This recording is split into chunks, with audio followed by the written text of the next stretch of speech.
To the show there. What we'll be doing is doing different all kinds of testings from Temu, dollar store, all kinds of things like that. I'm a retired professional guide to tournament champion and that sort of thing like that. And I'll be covering all kinds of species, any kinds of rods and reels you can think of, a vast majority of family of baits out there, and that. And also fly fishing for multi-species, do a lot of testing and that sort of thing like that, and hot tips from the LepraScott. He's part Irish, part Scottish. We cover everything from carp, muskies, walleyes, largemouth, smallmouth, you name it. Like just a vast majority of the common fish that you're going to find, panfish and catfish and these kinds of ones, right? And so anyways, this show here will be testing a Billings bait casting reel from Temu, and a silver dragon that they misspelled wrong and a silver Gragon, a two-piece fast action bait casting rod, and a 20-pound jackfish line there. So, and keep our waters clean and that sort of thing like that. As like and subscribe, be nice, and that sort of thing. I worked out of two what almost like stroke like things. I couldn't walk and everything. In 2 seasons in a row, I wanted to do this. And so I worked myself out both times to do that. And you'll see the improvements on the show and stuff like that, from barely walking and grunting to a lot better now, right? And that sort of thing like that. So it's encouragement to anybody who's ever been sitting in a wheelchair. If you got enough motivation and you're hard-headed and never give up and that sort of thing like that. And I cover that in my tournaments. I fish since competitive fishing since 3 years of age, right?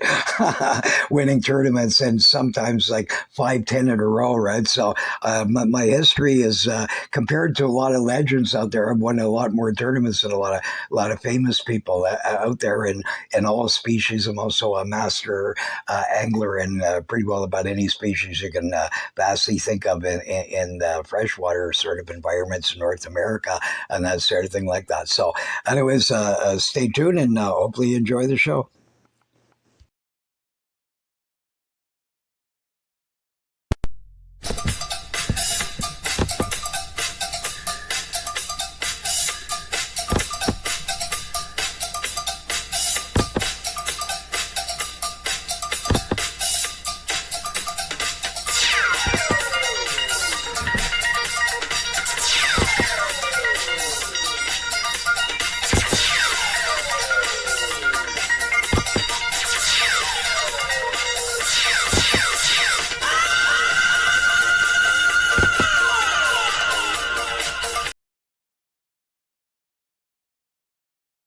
First fish on the dragon rod. All right. And we got that with a Guggen Squad spinnerbait here. It's surviving so far. Okay. So there we go. Little skivvy.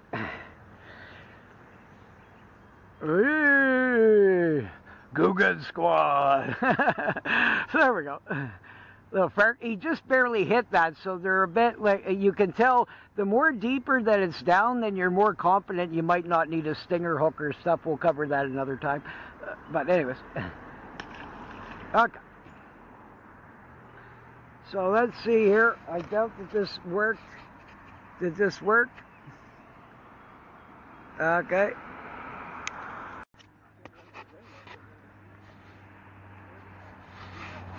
Okay, folks, we put it on because there's an island here and we have a little bit more probability. We already got one, but I doubt that it actually, I still can't figure out if you have to actually first click the video to save and then it's going to save it or not, right? So I probably lost this first fish off of it. It might have not even worked. I don't know. All these things are very annoying to me. They make them very bad. I mean, it should be very simple. Press on, video on, press again, shut it off, or that if it dies out or the battery or shuts off by accident or anything, it auto saves it. That's all they got to do, man. Nothing more to the video camera should be involved. and that the battery lasts longer, and make a sort of a thing for it where some kind of little case where a person can put it on their hat and actually have one of those backup little battery chargers, smaller ones, and you can clip it onto your hat, and then it will go for massive hours and extra, right? Have a couple of backup as those, and then now you got it. You can film for 8 or 10 hours with a decent sized video card, right? So we're later flutter dude. We're using the Squad overly priced spinnerbait with not the world's greatest ball bearing that I can see, but it's okay. It's like better than some of the Mako ones typically, a little bit. And that sort of thing. This reel's a bit wonky, I find it. The anti-braking system on it isn't the world's greatest. It makes like all of a sudden it'll go like this, even though it was set at a certain like. So it's a bit touchy. But I mean, for under 20 bucks, I already reeled in the fish. Reeling in the fish was no problem. It seemed to handle that okay, and that sort of thing. So.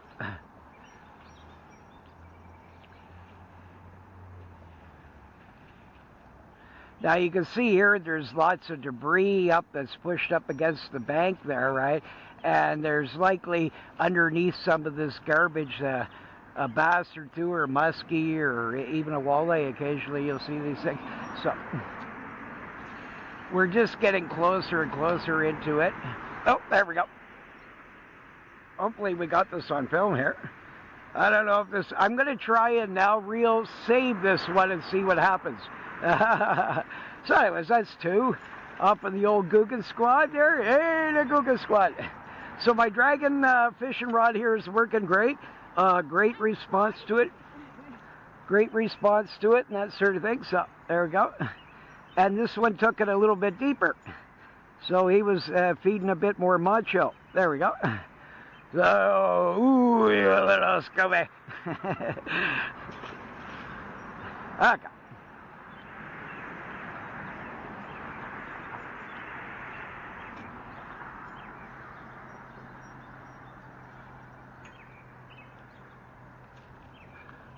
That's what I need. I need a silver mermaid. Hang out and do some of these videos for me.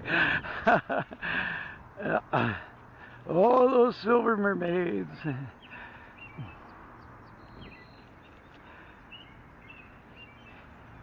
He's a weekend fisherman. He's up before the dawn.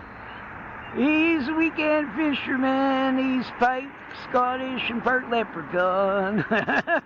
Oh, we had a little shorter hit there, but he didn't actually nail into it. I just saw, it might have been a perch or something. I couldn't even really see him that well. I just saw something flick like a little flash, and he, you know, let's see if he comes back here. I don't know what it was at all. He didn't bite it though. He just sort of kind of nailed it on the side while I like pushed it.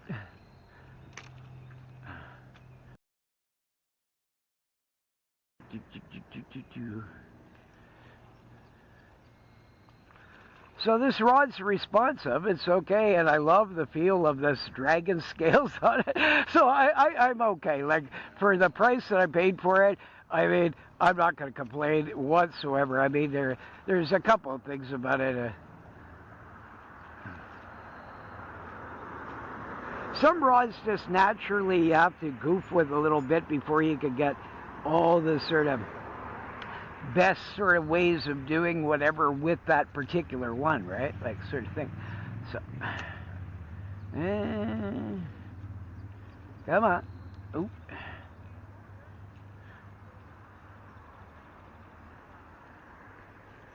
Oh, he's a weekend fisherman.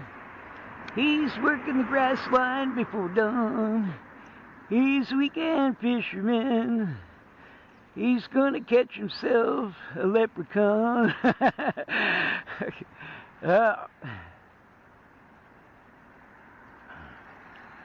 Well, I'm not certainly going to complain. I'm going to get a spinning rod version of this because I like those sorts of rods, fast, you know, medium, heavy, sort of that sort of range. That's with much faster action and sensitive and that sort of thing.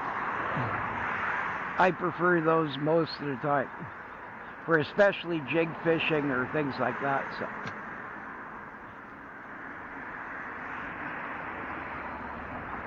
He's a weekend fisherman.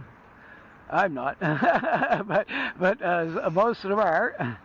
That sort of thing. Yeah, this reel's a bit wonky. It has it doesn't stay on the same sort of exact thing. Like it'll slide a little bit, right? Maybe it just needs some oil. I'll try and sort of do it that way. I notice all these reels, they don't put any lubrication on them, so I'd suggest before you know, I'm testing it dry because I just want to see if it can handle it, and if it breaks, well, you know, I'll complain to them. They'll be hearing about it. But anyways, you know, sort of thing. But all in all, I mean, when you're dealing, if you're on a low budget in this, you could win a bass tournament with this reel, no problem, and with this rod. I mean, it's handling the fish fine.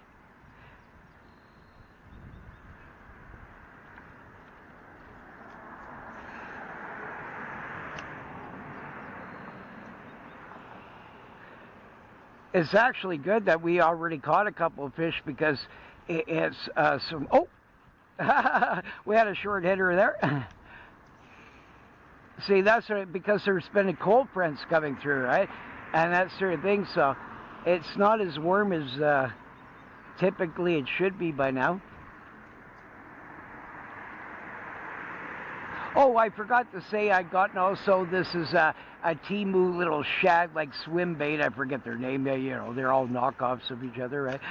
Sort of thing like that. I remember back in the later 70s, one of my favorite ones was, what were they called again? Oh my goodness, I always get these two confused because one had a similar name as the other.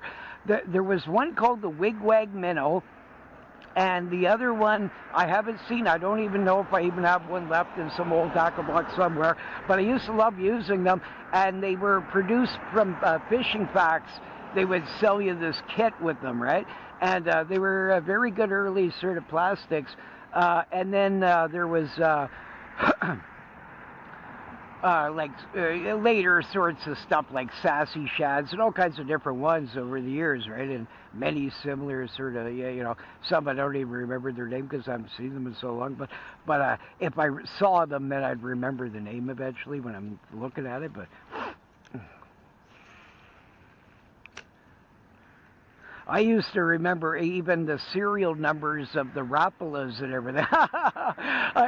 But I don't care about these things. Like, if you asked me tonight what was the name of this fishing rod or this reel, which these guys are so funny, they don't want you to know that the next year they're going to switch it, right? So it'll look a little bit different.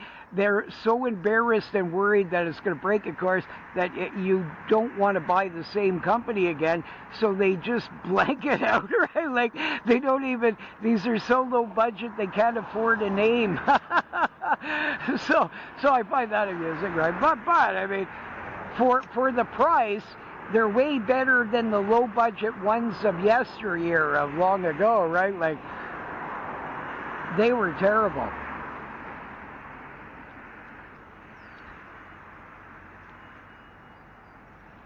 So I didn't really, I show on another show how to cover an island properly and stuff like that. I'm not really, like, I wanted to cover some water here and some of the deeper sort of stuff right now.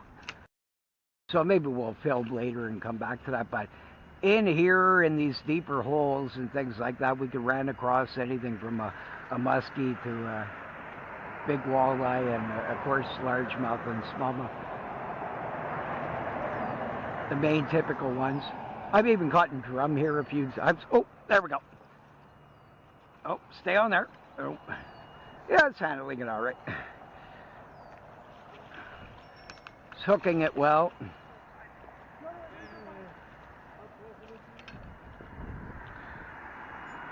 So I'm going to shut this off for a second just to see if it actually saves it or what's going to occur. Probably I'm going to lose everything.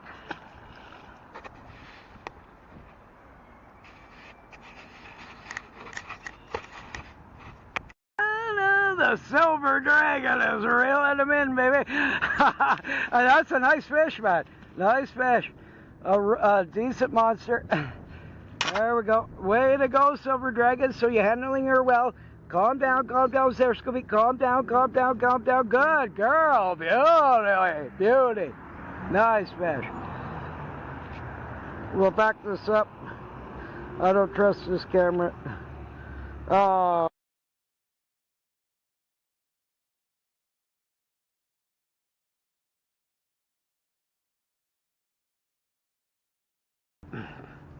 Beautiful fish. So anyways, we got that with the silver dragon and this crazy Billings reel there that has no name. But anyway, nice fish, man. Okay, so anyways, stay tuned.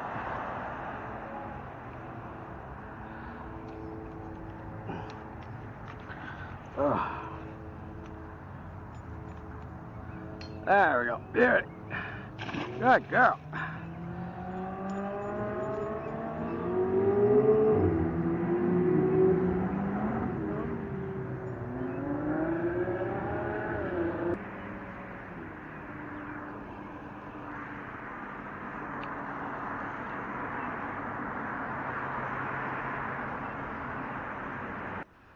I haven't lost one fish off of it. I had a few follow it, but they didn't hit it. So, and the spinnerbait hooks well. I haven't even had to sharpen it yet. So, there we go. So this is a classic dock sort of pattern here, and of course, lots of predators like laying underneath docks.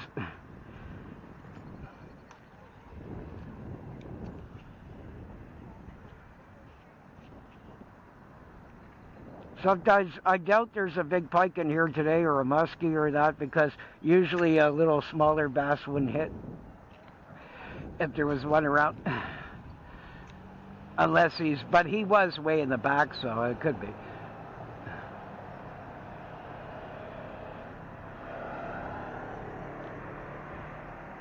You try and when you go on a dock, don't make noise. Like, don't try and walk and make a bunch of noise and that sort of thing like that.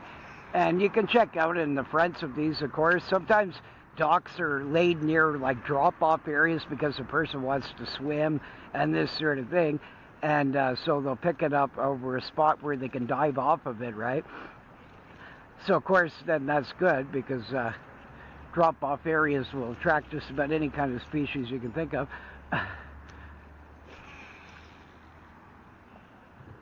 This reel's real wonky, I'll tell you. It's not... The braking system constantly changes seemingly every second.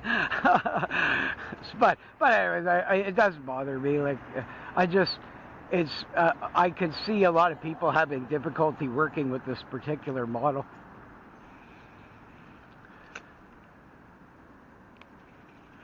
And it also sticks because they refuse these guys. If you see in here on the pole and all that, I don't know if we actually getting this, but the inside, they don't even grease these whatsoever. There seems to be no oil on these, so you know, you just you might want to think of you know, greasing these up a little bit in the proper areas. I'll cover some time how to do all that, but you know, sickening, man. Really agitating sort of stuff. Yeah.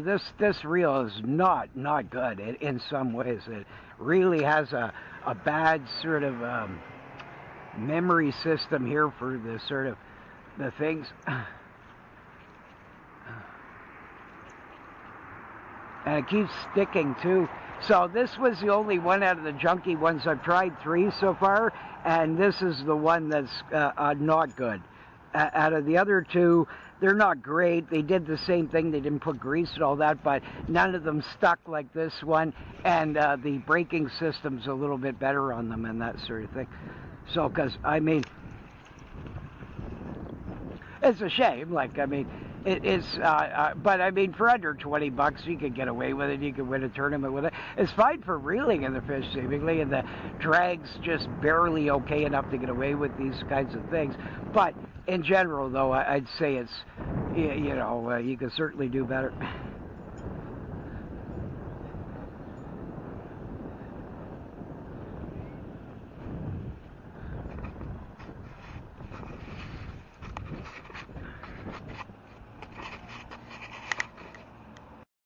I don't know if that picked it up or not. To see what it can and can't. Just the thing anymore. It's a dud. But the dragon rod is absolutely fantastic. I haven't lost any fish. It hooks extremely well. This Guggen spinnerbait's doing fine with the Temu little trailer there, shaddy thing. And there we go. Micropter samoyed. But this re-picking and locking, I've re-spooled it. I've done lots of things, and it's a complete dud. It also doesn't work properly, the magnets on it, to the anti-braking system at all. But at least we got over a limit now already. So it's still holding out, but I have to really, work with it to get it to not mess up and that sort of thing.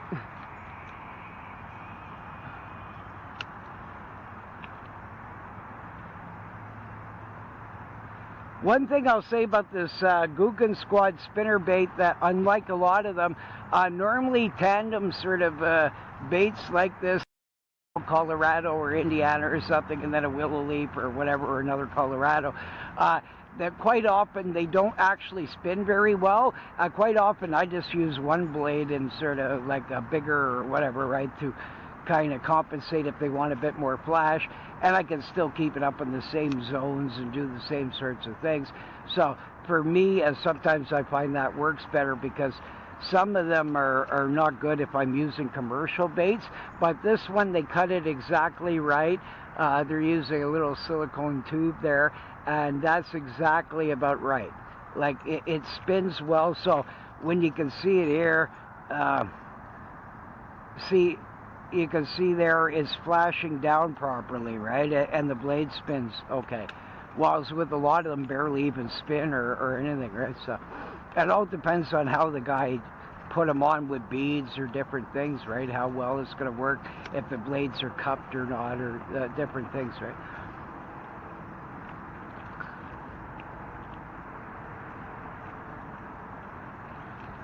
So this the line's held out okay, and the rod's fantastic, but the reel's not good. It keeps even jigging and doing weird things. It's just, it doesn't, and they didn't even put any grease on this or oil or anything when they first, that's what they do with these cheaper ones, right? I don't know why you're that cheap. Like, I mean, you could put a little blob of oil, and it's not going to cost you much difference here. But you can see already the filthy sludge everywhere, right? Garbage and garbage. There's a Herky Rock. It's Hercules.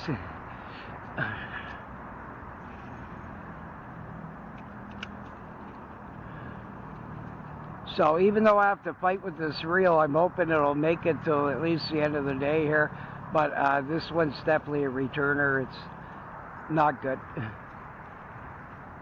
The magnetic anti-braking system is absolutely terrible on this one. Like, luckily it's me doing this, because if it was somebody else, they would have already been backlashed 1,000 times, right? That sort of thing. So, but it's terrible. It sticks constantly, and even weirder is when you tighten down the drag, then it makes it even worse, right? Well, none of these things should be occurring, like, whatsoever, right? Like, so.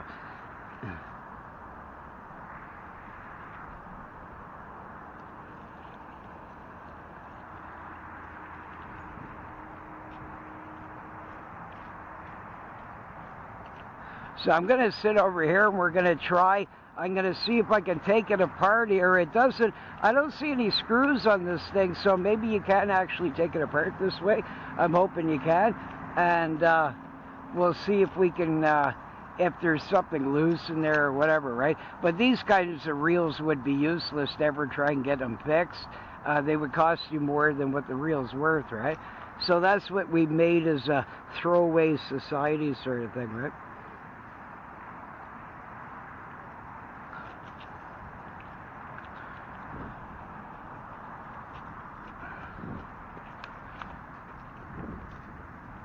There she is, the jogging girls. Oh, those joggers. Okay.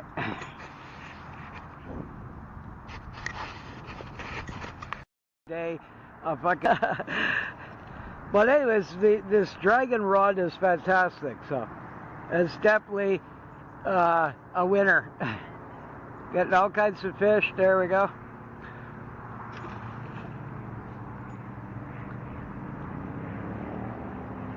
But the reel is a downer, and the line spine, it's not world class, but it's good. Like for the cheap price I paid for it, way better than you going into the normal sort of shop, right? These guys charge way a lot of stuff.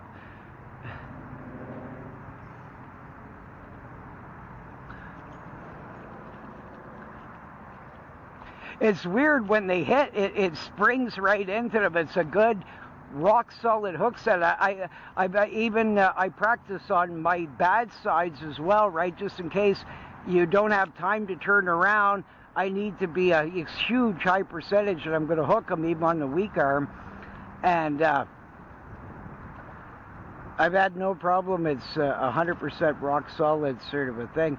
Another rod I was testing from Temu, I had a terrible slow tip on it at the top, so numerous fish were poking at the back of it. You don't even sort of think, but it's good. I figured out at least I'll use it for other sorts of things. It's a pretty decent sort of crankbait rod in some ways, and a few other things, but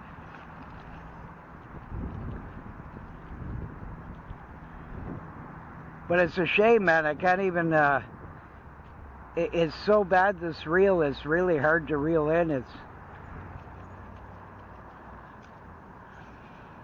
And I can't take, was going to, but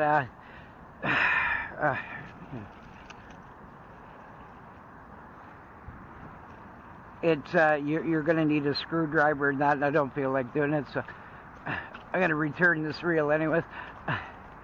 Complete garbage. I'm not wasting that kind of, even 20 bucks, you might think, well, 20 bucks, it's not the end of the world. But I mean, if they're going to sell junk that bad, like where it's broken right out of the thing in 1 second, that's very bad. Like,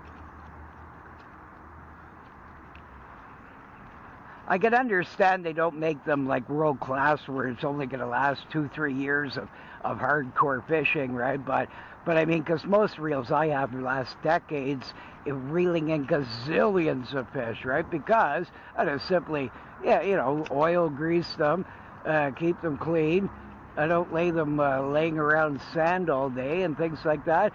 And also, when you're using a reel a lot more, typically the things keeping sort of moving and stuff, when reels have been sitting a long time, if the grease is gummy, it all starts gooing it up, and sand can get in there and all kinds of stuff. So you need to at least clean it. And that WD-40 though is not, you shouldn't be used as like the grease part or anything like that. It's just simply, that stuff's good for getting rid of excess moisture around the reel, but for as far as like using it as an oiling product, no.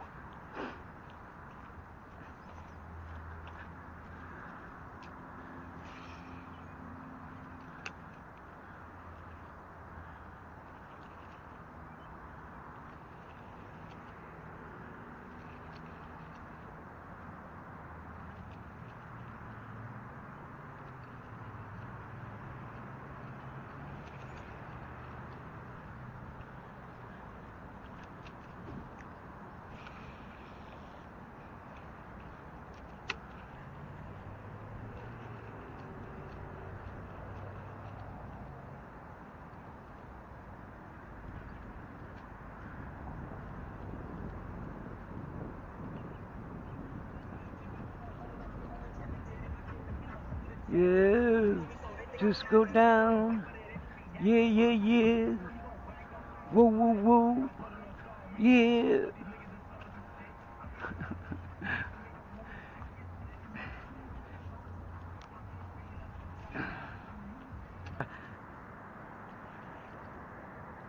I imagine what he must think with all the pollutants looking at all that.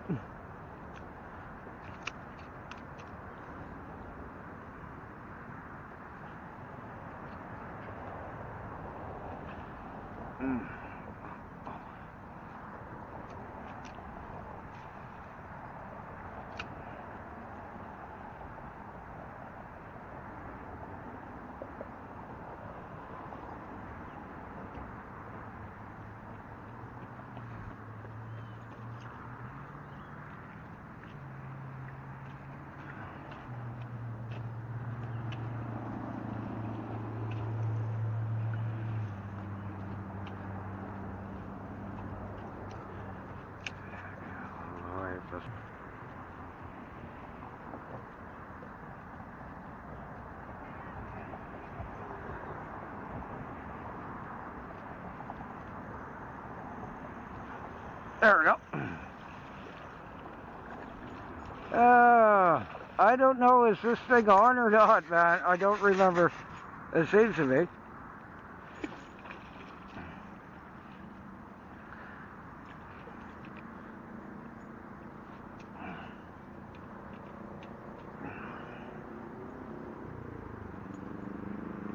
There we go. There's the skivvy.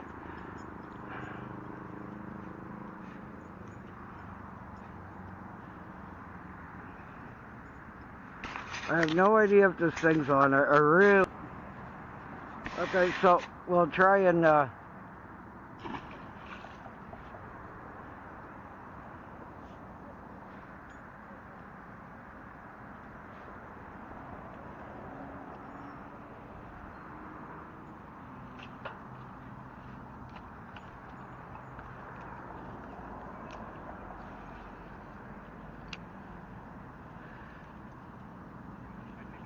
The only lucky thing is when this reel's sticking all the time, when I have gotten a fish, all of a sudden it'll reel.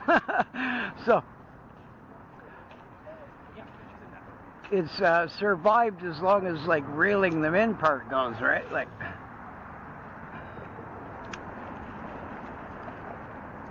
Oh, that's a tip for you right away. If you don't feel like the blade moving, right, like give it some jiggle, set the hook kind of anyways, because you don't know, it could be a fish. There we go.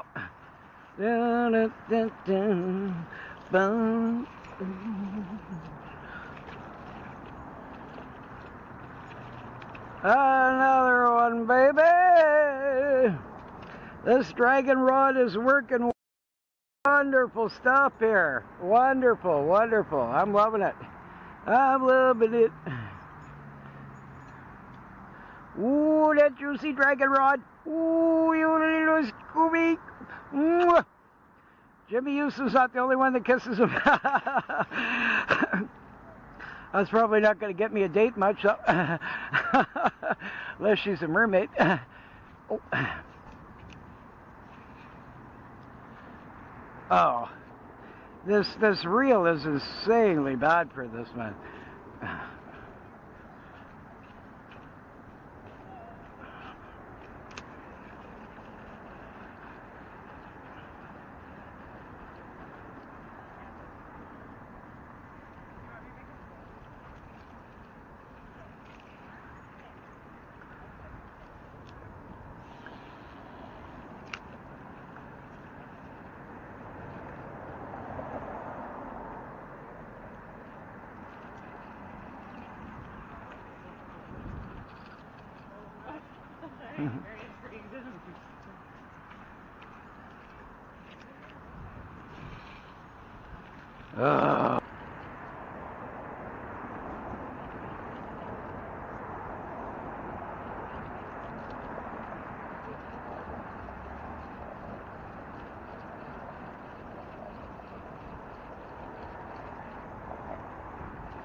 people, man.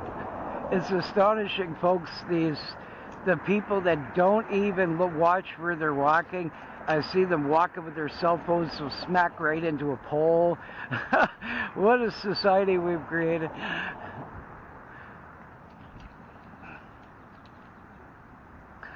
Well, we don't have much more to go here, and then we'll be done our tests with this.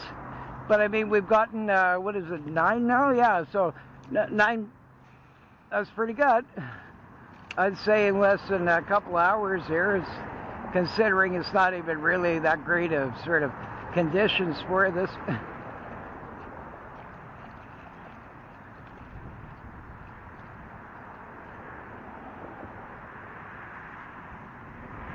Ooh, let it flutter down. Ooh, let it flutter down. We're going to let it flutter right beside that big blob. Oh, there's a Cyprinius Carpio. Where's the Carpio? Hey there, Mr. Carpio. What are you doing, little guy? You're not a big Scooby? You're just a little shooting apart?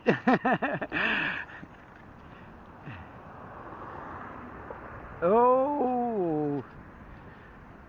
Oh my goodness, I was hoping this thing would...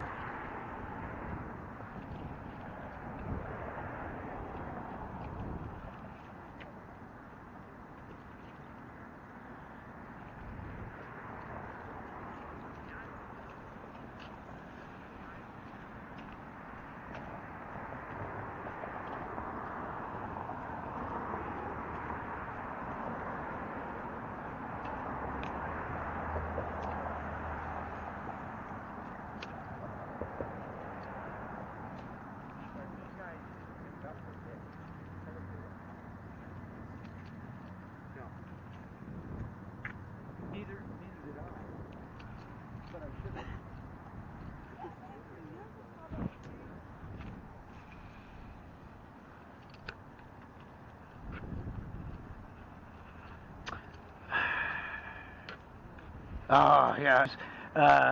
Any kind of thing that doesn't belong in the waters, that doesn't come from the area and hasn't been here for 5 million years, you shouldn't be doing this because you're destroying everything, man. Look at this junk.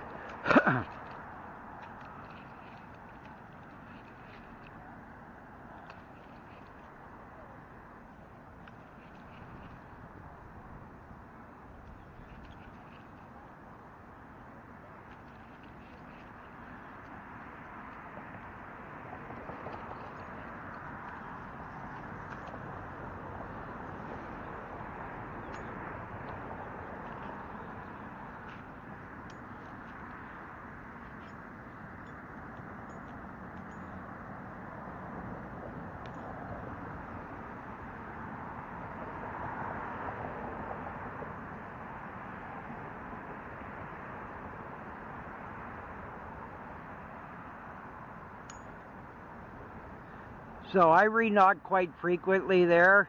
I usually use a trilene or a polymer knot sometimes. Or I have one called the dragon knot, which nobody's ever seen, but it seems to be about the same strength as either one of them. But I don't use it as much because the traditional trilene knot I don't find ever breaks on me and these kinds of things ever. And so I've never been able to test my knot against the other sort of ones, right? But I know it's very close because usually the line is either broke or that it didn't like come loose or anything like that. I also have a couple of variations of that for fly sort of fishing and things like that. Maybe I'll put one of them out one time.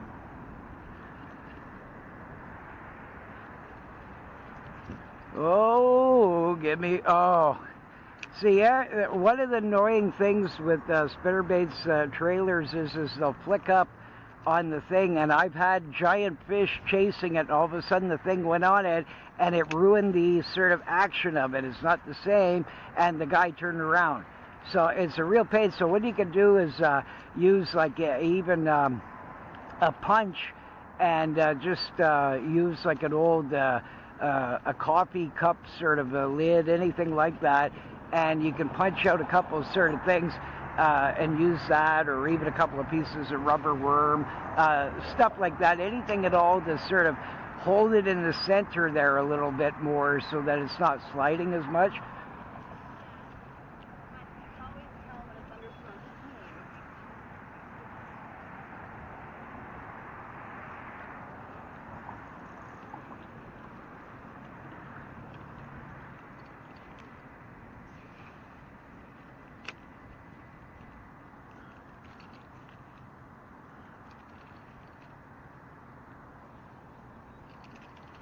Yeah, this reel's breaking more and more. Oh, something followed it there. He went out that way. Keep an eye out which direction that they went, right? Because if you throw back right in the same spot, and if he spooked and he went way over there, he might have stopped like after a certain burst, right?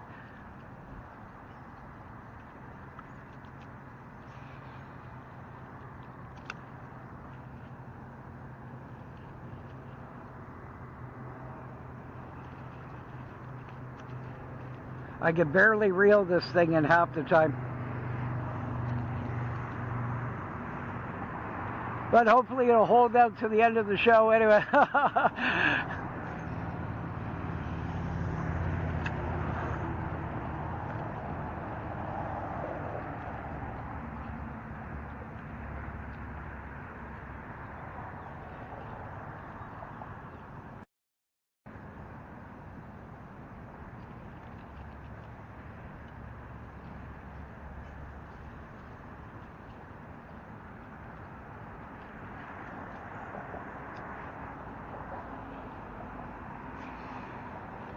Yes.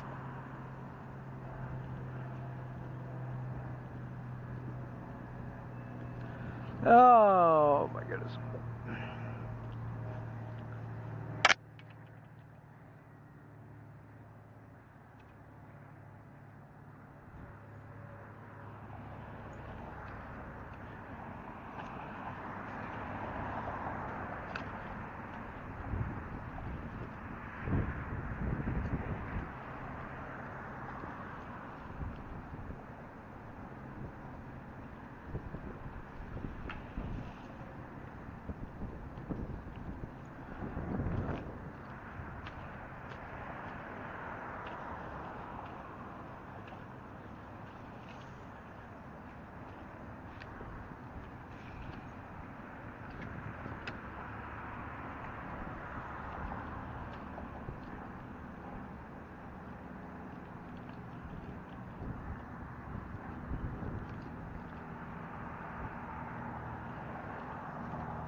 Well, folks, but I mean, sadly, this piece of junk, this reel's already broken after just a few fish, so it's gonna go big time fail. So because they hide their sort of model there, this is what it looks like. I think it was a Billings or something, an absolute piece of junk.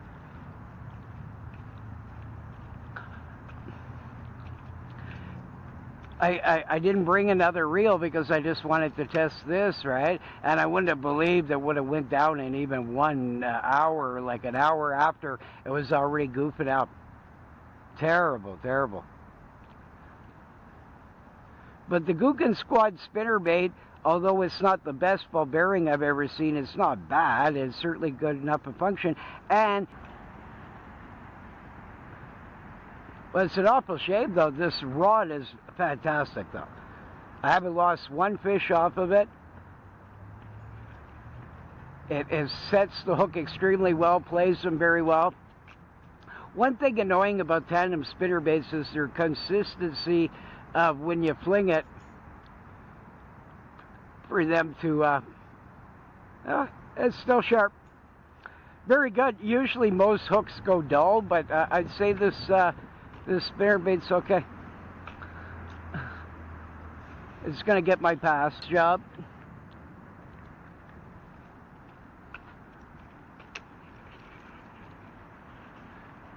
But the reel, it's a failure. Although it reeled in all the fish and everything, but I mean it's terrible for. There's something wrong with the braking system on it. The gears keep sliding and doing weird things. So.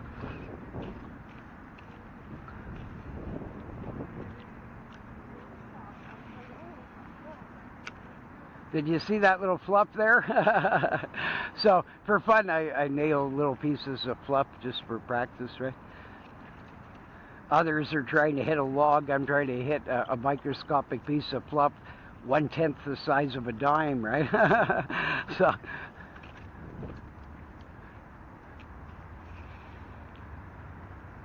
Bingo. Flutter it down, flutter down. Now it's going to be dead here. This spot a lot of times is. But we might get one soon.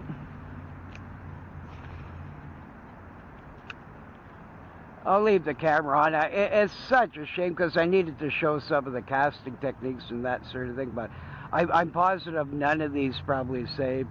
And I didn't even bother barely with just the other camera because I have to pull it out and everything is. But I did it for a few fish because they were nice size and that.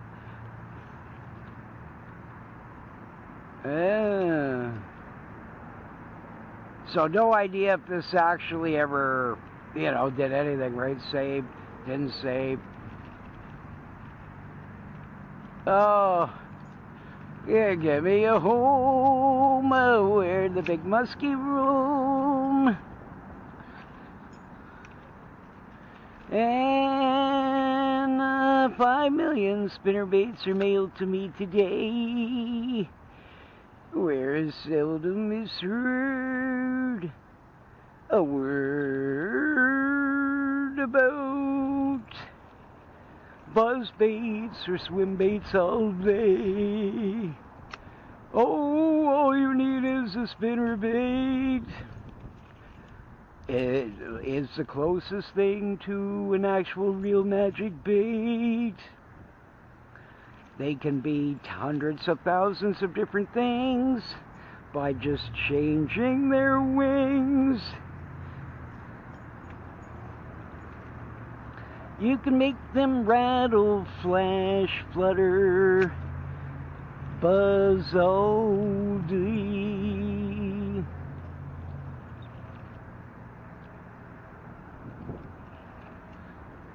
Oh, there we go. I doubt this. Oh, that was the first one that came off. But he hit it slow and he was swimming towards me and I wasn't able to hook him in time.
And the other thing too was the reel actually stuck when I was trying to reel towards him to get into him.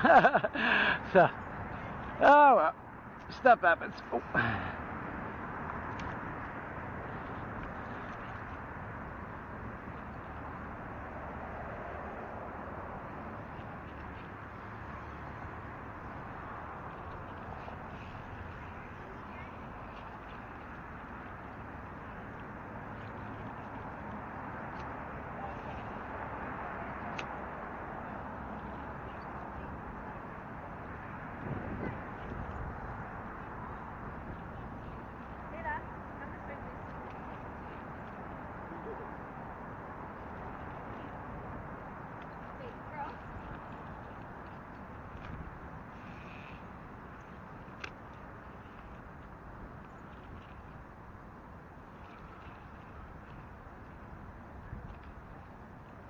Keeps sticking every couple of seconds here where I can't even barely reel the thing, then all of a sudden it'll let loose. Something's messed up in the gears in there somewhere.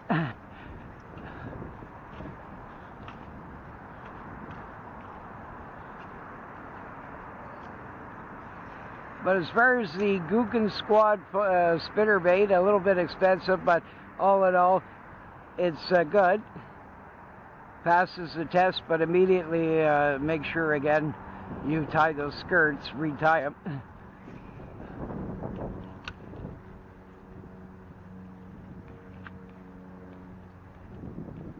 You can see it flashing down there. I don't know if it's showing it well, but both of the blades are actually fluttering down properly, which is rare. So good stuff.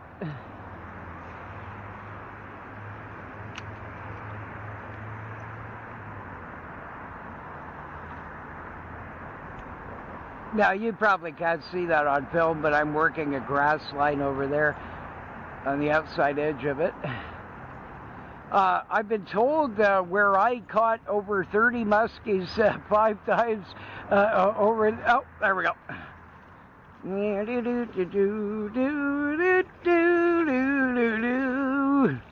Watch out, Van Dam. Watch out, Uncle. The old man has still got it. Oh.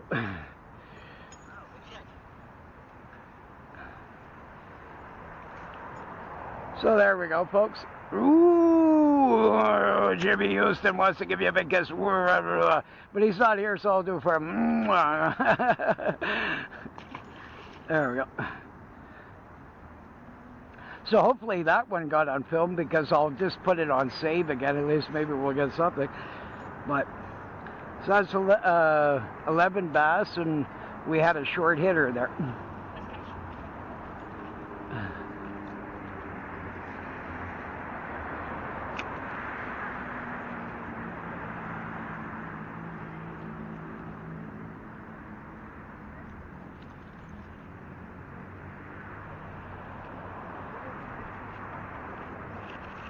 Now the reel, you can hear it. I don't know, you can hear it. It's just dying. It's just gonna be functioning soon. And it does a lot of strange things. This reel is not reeling properly, like running. It was tied right in the center, right? And the thing keeps, no matter what, it refuses to, in a lot of ways, like, because I've never seen one so bad as far as the braking system on it, and immediately, like, this cheap to be already where I can't even reel the thing barely. Yeah, you know, I mean, and you just used it for a few hours is a bit ridiculous, right? I understand they want it to fall apart in a year or two, but not that fast. You should at least get a couple of seasons out of the damn thing. Then I wouldn't say it's that bad, right? Like, that way.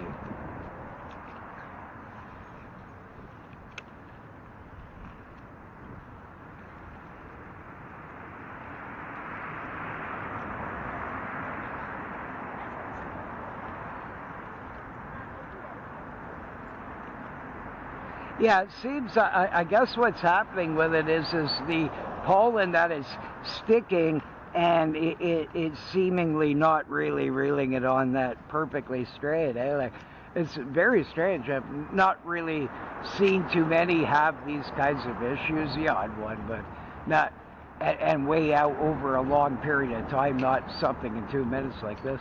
It's silly.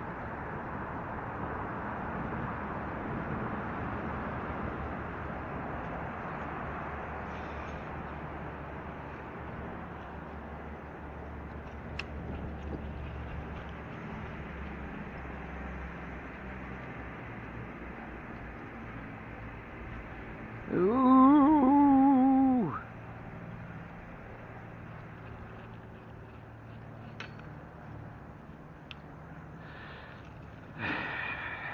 When you have tandems and stuff like that, occasionally they'll wobble around and wrap around the things. And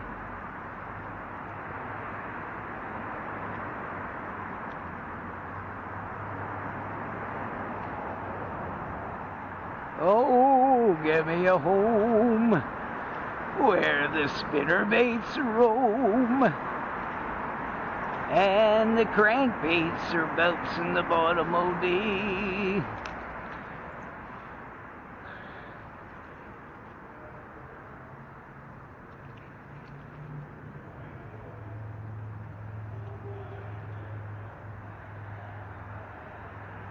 I laugh at all the people that watch me and they can't believe when they see me catch a fish. They're just totally astounded by this, right?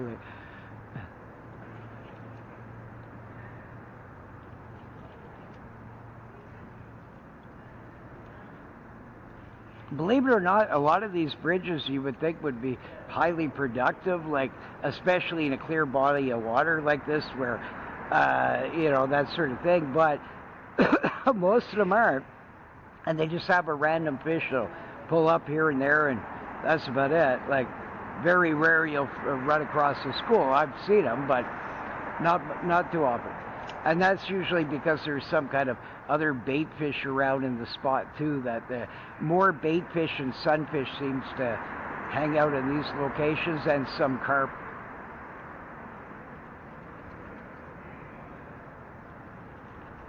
You'll get the odd muskie too, or walleye, or things like that, northern pike.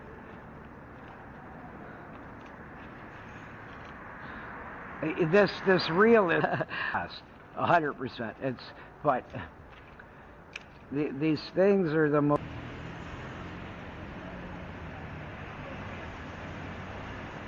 Rose, where is Rose?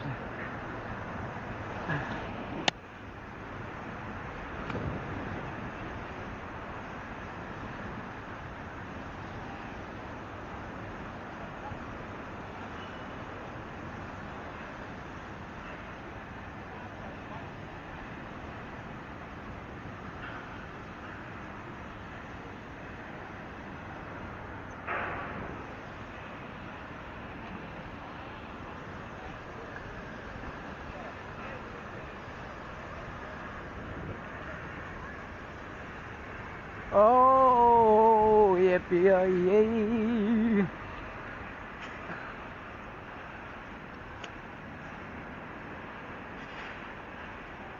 Come on.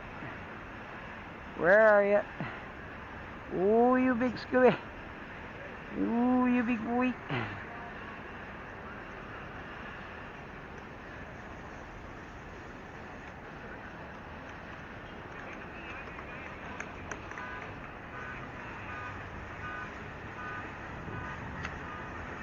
Beep, beep, beep, beep. That's what you listen to all day.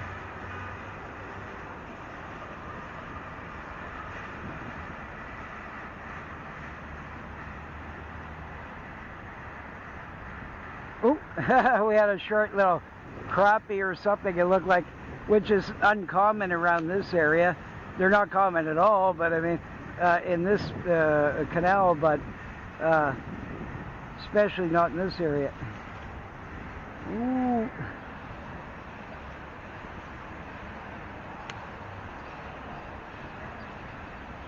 Let it flutter down, let it flutter down, flutter, flutter down. Ooh, it's time to flutter down.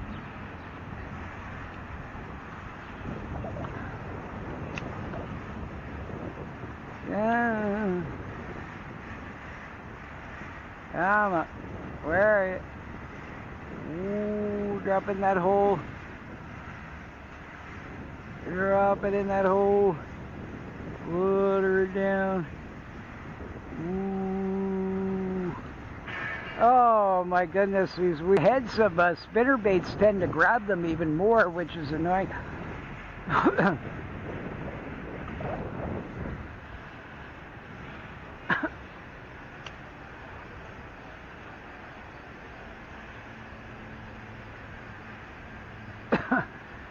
Oh.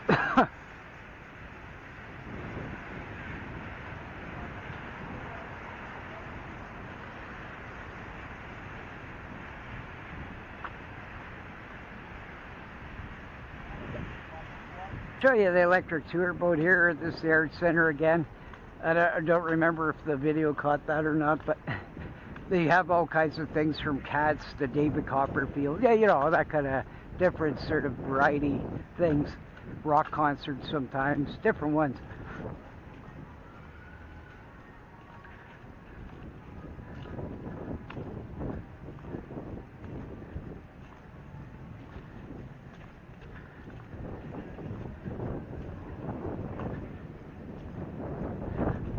Yeah, it's slower there.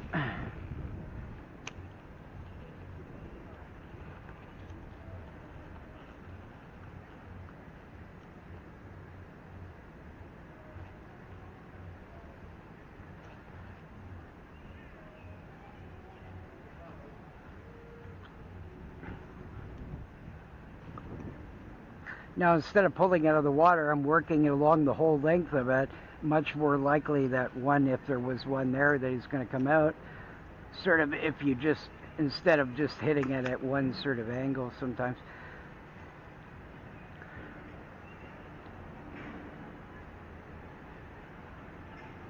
So here, what we're is the synopsis of the show. Sadly, the Gookin Squad spinnerbait and the camera finally ran out near a similar time, and the arm bend, like I said, finally gave, and the arm busted off, right, and that sort of thing like that.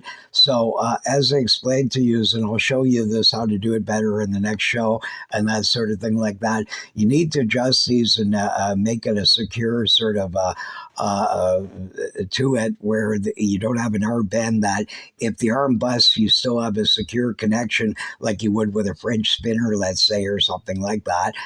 That's sort of a thing. Then this way it will work properly, right? And you'll still be able to get the monster in and that sort of thing like that. On that, and keep our waters clean. We don't want these cutie pie mermaids, even if you don't believe in them. They've been reported for thousands of years, so there might be something to them, and that sort of thing like that. And these poor ladies here don't want to turn green like the one seen in the canal there. So this has been I Wear the Magic Ring of King Solomon production. So next week there we'll continue on with some new. We're going to test some shows. I didn't have time where I only had a few hours to sort of test something, and if I could catch one or two with it good enough, then at least the lure is. Working and attracting something. And I tested in great conditions, grummy conditions, and things like that. So next week we'll be testing a cheap dollars Temu spinner baits and we'll modify them a little bit. And we're going to also test some Temu flipping jigs, and that in using what they call later on in years dead sticking, that I was doing the same kinds of retrieves since the 60s and that. So anyways, please like and subscribe, and I hope you guys have a great day, and we'll see you soon. It's LepraScott here, and here's those 10 of the commandments of fishing. And here's the first one for this show. Thou shalt always sharpen thy hooks. This is the most important thing that I've seen. The most legendary anglers I've watched. I don't want to say names or and that sort of thing like that to be mean, but some of the ones that especially today, these kids idolize a lot of these sort of things like that because they don't know about a file. A lot of the hooks already come sharp and all this sort of thing, but they'll become dull quickly. And legendary anglers, I've seen lose fish. The guy didn't even check his hook, right? And cast back in there, and then the same thing, he loses another one. And then finally they figure out that, their hook's dull and that sort of thing like that. A lot of these diamond coated ones are scams. The best ones I've still used to this date from the 60s on is a carbon steel like file like that. Other passable ones barely is like a Rapala. They have a version with this whetstone like thing with different grooves in it. It can work. There is a few diamond coated ones that are better quality that will last for a while, but I've seen some so cheap. Some guy won some big Canadian tournament of some sort. I don't remember what it was. It was a Canadian Pro Bass Classic or one of those, right? But I never actually watched it, but I just saw the guy's advertisement. He was from Japan. So Canadian Tire hooks up with this guy, and he backs this ridiculous fishing tool, the line a backlash remover, it actually just even pulling on one little bit of line straight and right out, it wouldn't even, it's so weak that there's no use even bending it back. It's almost snapped off. The line just cutting a couple of times monofilament, actually chunks started coming out of the nail clippers part. The hook sharpened, just one hook in the back was diamond coated. It fell right off the glue, right? So at first, Canadian Tire was charging poor people around $20 or something like this for this ridiculous item, not even worth 1/10 of a penny, right? And that sort of thing like that. And so I'm different.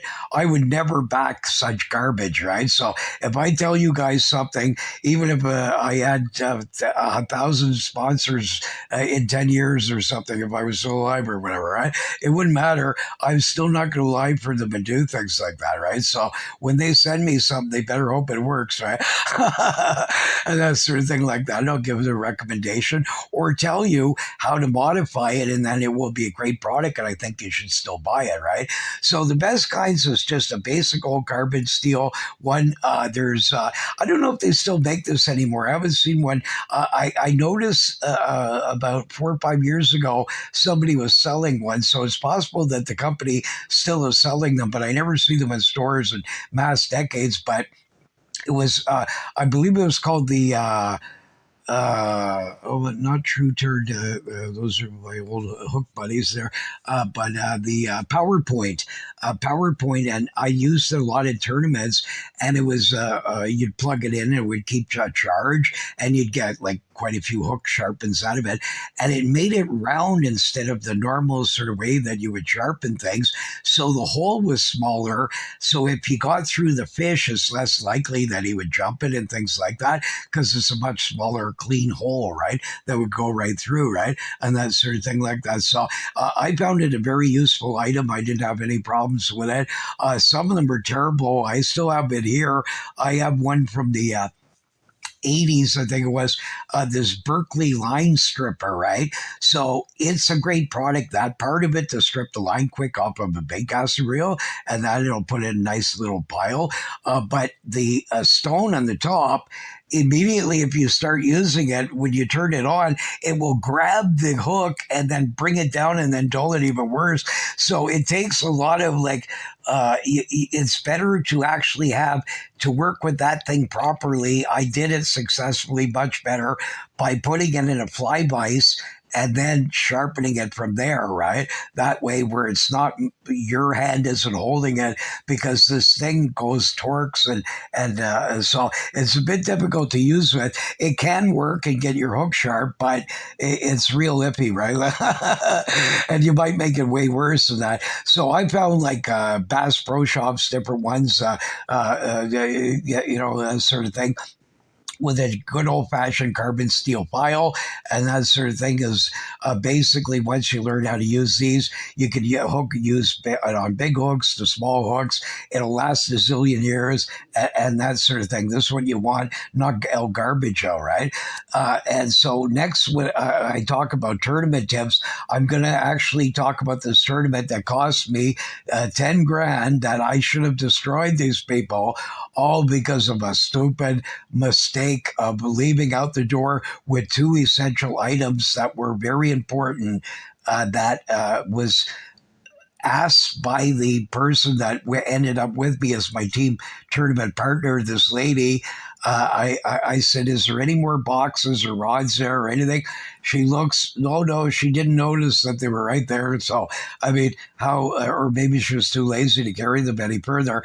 But what a catastrophe. I had to get this lady to do it the last moment because I already paid the entry fees, and this guy's wife took a commando fit on him and demanded that he can't fish it, right? So it was either fish it or lose the wifey poo sort of idea. So, anyways, of course, he goes for this, the wifey poo, and that. So right at the last minute, this guy tells me this. So I ended up getting this neighbor, and I said, listen, all you got to do is, I'll show you how to cast. Hopefully you can hook one, but really just sit and relax, right? Like, it's my show, right? And so, anyways, I was using which we talk about in tournaments, history, that there's a lot of misinformation out there. The big bass spinnerbait about Roland Martin is not actually correct. I was using these kinds of baits, homemade ones by 74, and we'll talk about that later. And I have a lot of historic evidence of this. And one before the big bass spinnerbait came out, well over 100 and some tournaments on multi-species, from giant pike, muskies, smallmouth, largemouth bass, walleyes, even saugers, crappie using outsized sort of spinnerbaits, and this sort of thing like that. And I'll cover all about that sort of thing as well. But I was using these on some giant smallmouth that I located, and because of a hook file, this lady, though I had piles of hook files in there, but in the boat, now the baits that I was using, the 2 boxes of giant spinnerbait components and everything was there, and these hook files and things in this sort of one, right? Because I use that the most, so I'd keep that around. And so we'll talk about that after there, like how this catastrophe cost us giant smallmouth after giant smallmouth, flinging it. I never lost so many fish in a day's time in my entire life, right? So anyways, one of the worst experiences I've ever went through, all because of not making sure that everything's on a checklist and that sort of thing like that. So I'll cover a couple of things about in the tournaments there and that sort of thing like that. So I'll cover about this infamous tournament here a little bit more now. So you can see here, I started actually competitive fishing. The first time actually wasn't a tournament though, but I fished at 2, and I fished against Boy Scouts, and I destroyed them all, right? And I started attending seminars at the age of 2. By the age of 4, I was already deadly with old bait casters before they had even an anti-reverse on it, and a lot of them didn't even have a line guide, a pole-like thing or anything, right? And I could still master these things. You can see here early photos and things like that. I started fishing competitive, full-time fishing against adults, not kids. I won a couple of kids contests in a row, and some of them would only allow me to enter the kids no matter what I do. But I started getting ballsy with these guys, and on weekends there, I would take them on in Britannia and Constance and 10 zillion bodies of water around here in the Ottawa River and that sort of thing like that. And on the Dow's Lake before they started making it the world's largest skating rink and that sort of thing like that. I was 3 years old, and I took on over 50 Italian guys from a retirement home, and they said, "Well, you're a kid, you can't," and I said, "What are you scared of it?" And it was like a pool, right? And that sort of thing like that. So I forget if it was $1 or $2 the entry fee and that sort of thing like that. But anyways, I smoked these guys, right? And I actually had fishing line on me. These guys were using the old primitive wooden tip-up sticks. And what happens is when the fish pulls down, they were using way oversized hooks that were dull. And I had already a hook sharpener at this age. One of the first people that I ran across in a river, I lost a couple of fish. And he said, son, you need to sharpen your hook. And that man changed my life. I don't know who he was. It was like a grandpa like guy, but this was known like by better anglers, and I was just a little kid. So this guy influenced me. He showed me how to sharpen up and that sort of thing like that. And I just stayed with this, right? And that's why I've seen legendary anglers brag about how they get 7 or 8 out of 10 fish. I usually get 10 out of 10 fish. The second it's hooked, they never break me off. The last break off I had was about 20 years ago. I almost below zero ever get break offs and that. And usually once I hook them, they're coming in. That's the end of it, right? Because I use religiously checking these hooks constantly to make sure that they're laser sharp and this sort of thing. But because this lady said that the stuff was there and I trusted her, there's no file. There's Canadian Pro Bass Classic champions there, all kinds of field of different people, right? Because it was a big open thing. And so anyways, I located these giant smallmouth. The smallest fish that we hooked that day was maybe about 5 pounds something. That's the smallest one, right? So we would have destroyed even the girl, the lady with me after I kept showing her how to use a bait cast. She got some back glasses, but she caught on quick and she actually hooked 2 and lost them, right? As well. Now here's what happened. My baits, I only had 2 of these baits, so I made sure that her line was super heavy, that it wasn't going to be likely busting off, right? And I took the other one, but there was no files and everything. So I looked around. Usually I have some laying down in the bottom of the boat and all that. And all I had was the other things was some Charlie Brewer heads and some little plastic worms laying in the bottom of the boat. So what we hooked over, I think it was 18, 19 smallmouth. And out of all of these, I ended up only landing 2 out of all of them, right? Because the hooks were dull. You couldn't get anything. So it was a 2-day tournament, right?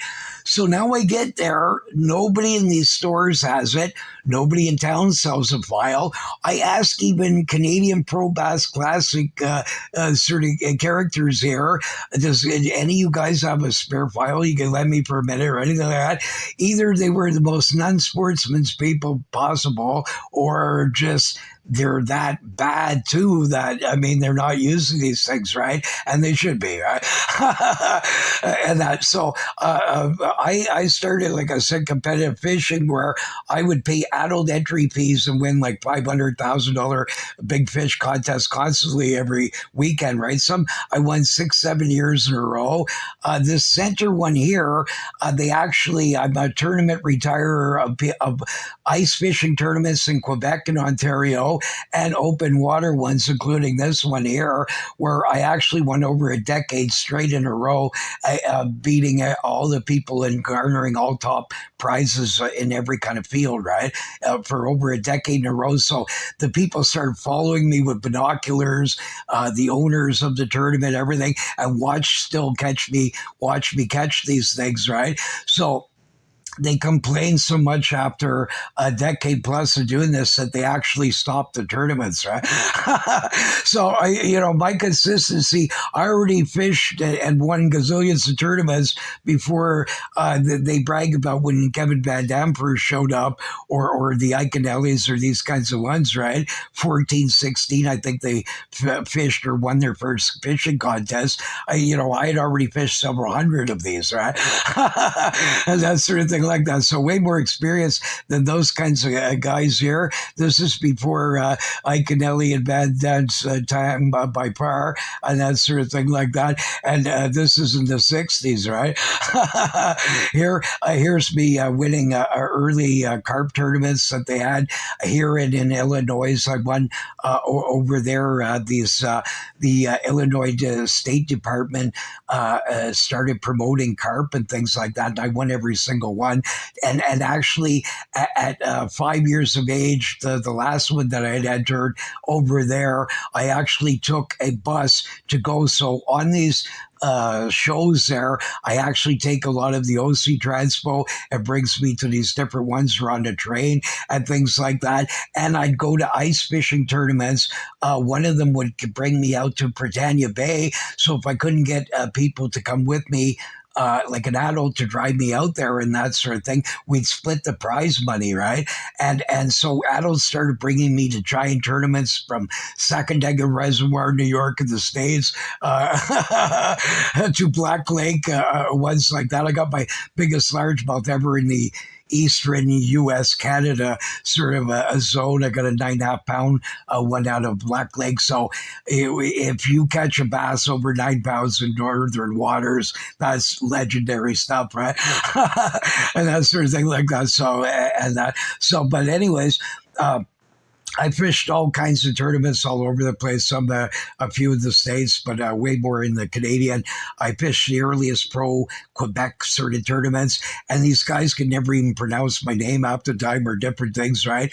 And so and because my conversation wasn't good enough to get big, like a bilingual enough to, where we can fully understand, but I understood them a lot more. But I will give them credit. They were, even though I was way younger than them, they seen me in action and knew that they were, what I mean, that I'm somebody different, right? Like that they're tussling with here, right? And that sort of thing like that. I could cast like the Jimmy Houstons and flip and pitch like the Browers or any of these kinds of guys, right? And I've been doing all this stuff religiously since the 60s around the clock, right? So anyways, but the thing is that whatever you do, make sure you always have files with you. And that's why I won a lot of times, things like that. I also didn't use the wooden like tip ups. I had many of my own designs, including, I'll show you some I use with magnets and things like that. And I've been doing all this way before any of these people of today. Now, a lot of the stuff is like chemically sharpened out of the package, but some of them are brittle. They'll get dull quick, and still things like that. So you still need a file. So whatever you do, if you say, oh, he's just an old goat, don't listen to him, I guarantee you this will change your life. If you consistently check your hooks, you will get way more fish in a season constantly. Every time you hook a fish, you should check it again to make sure that the hook's sharp and all that sort of thing like that. In a tournament situation, you should always have 2 or 3 backups, the exact same rod and reel like combo with the same size of spinner bait or crankbait or whatever you're using, plastic worm, with another one that you've already tested as laser sharp. So if one gets stalled because you might not have time in a tournament, it's then you could have this as backup, and then when you're driving to your new spot, you can sharpen them on the go. I would do that all the time and that sort of thing. So don't trust, some competitors are not very nice, and they can do mean things and that sort of thing like that. And I found that disgraceful that these, so supposedly the best in Canada anglers here and that, none of them even knew barely what a file was, right? So anyways, so a bit out there. So anyway, so I guarantee you, if you get yourself high quality carbon steel files and learn how to use it and sharpen it correctly, it'll pay you the most biggest dividends in the universe. So that's the first one of the 10 commandments of fishing. So we'll continue on back with the show.